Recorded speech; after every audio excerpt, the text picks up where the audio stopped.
अंमली पदार्थ तस्करांविरुद्ध पोलीस आयुक्त अमितेश कुमार यांनी कारवाईचा बडगा उगारला आहे। त्यानुसार गुन्हे शाखेने कुरकुम औद्योगिक वसाहतीतील अर्थकेम लॅबोरेटरीज कंपनीवर छापा टाकून 1100 कोटी रुपये किमतीचे 600 किलो मोपेडरान जप्त केले आहे।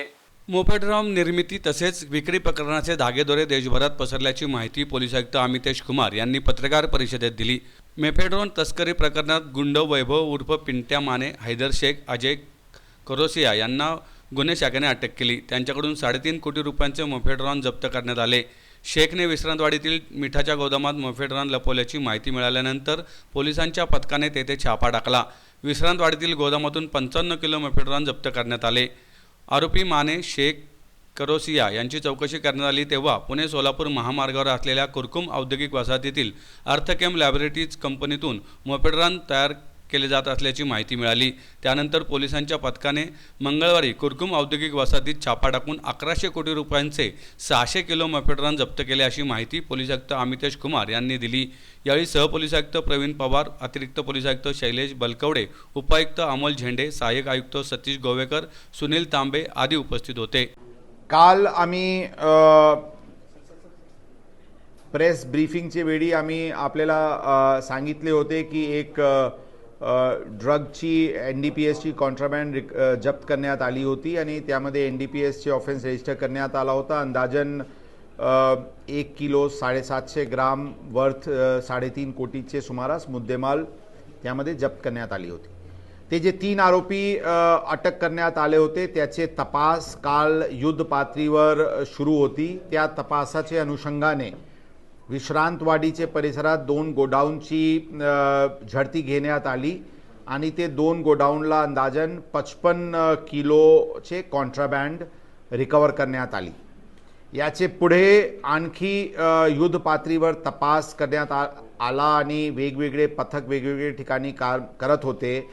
आता त्याचे अनुषंगाने एका ठिकाणी कुरकुम MIDC येथे एका केमिकल फॅक्टरी येथे हे कॉन्ट्राबँड तयार होता अशा प्रकारचे गोष्टी समोर आली आणि आज सकाळीपासून तिथे ऑपरेशन करण्यात आला आणि तिथे अंदाजन आत्तापर्यंत 550 किलोचे वर MD जप्त करण्यात आलेली आहे।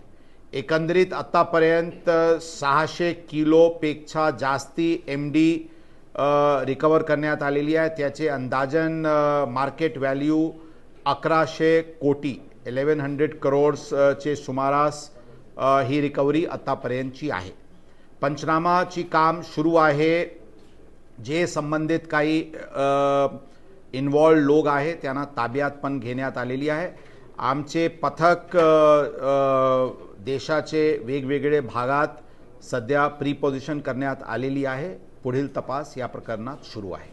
कारखाना एका साबले नावाचे व्यक्तीचे आहे, त्यांना सध्या ताब्यात घेण्यात आलेली आहे। विचारपूस सुरू आहे। या प्रकरणात इंटरनॅशनल काही फॉरेन नॅशनल किंवा पर्सन ऑफ इंडियन ओरिजिन जे बाहेर सेटल्ड आहे त्यांचे असण्याची शक्यता नकारता येत नाही। ही आपल्याला आम्ही सांगितले होते काल पण की जरी रिकव्हरी 3.5 कोटीचे सुमारासची असतील तर आम्ही अपवर्ड आणि डाऊनवर्ड लिंकेजेस पूर्णपर्यंत उघडून काढणार हे आम्ही आपल्याला काल पण सांगितले होते। अपवर्ड लिंकेज जिथे फॅक्टरीपर्यंत होता ते आम्ही पोहोचलेले आहे। आता आणखी कुठे कुठे हे माल सप्लाय झाली किंवा जे आरोपी याचे मुख्य किंगपिन आहे आणखी कुठे लॅब्स किंवा फॅक्टरीज आहे का, सर्व दिशेने तपास सुरू आहे आणि खालचेपर्यंत जे कंझ्युमर्स पेडलर्सपर्यंत जे हे सप्लाय होत होता पूर्ण रॅकेट या प्रकरणात उघडण्याचे प्रयत्न पुणे शहर पोलीस दल करत आहे।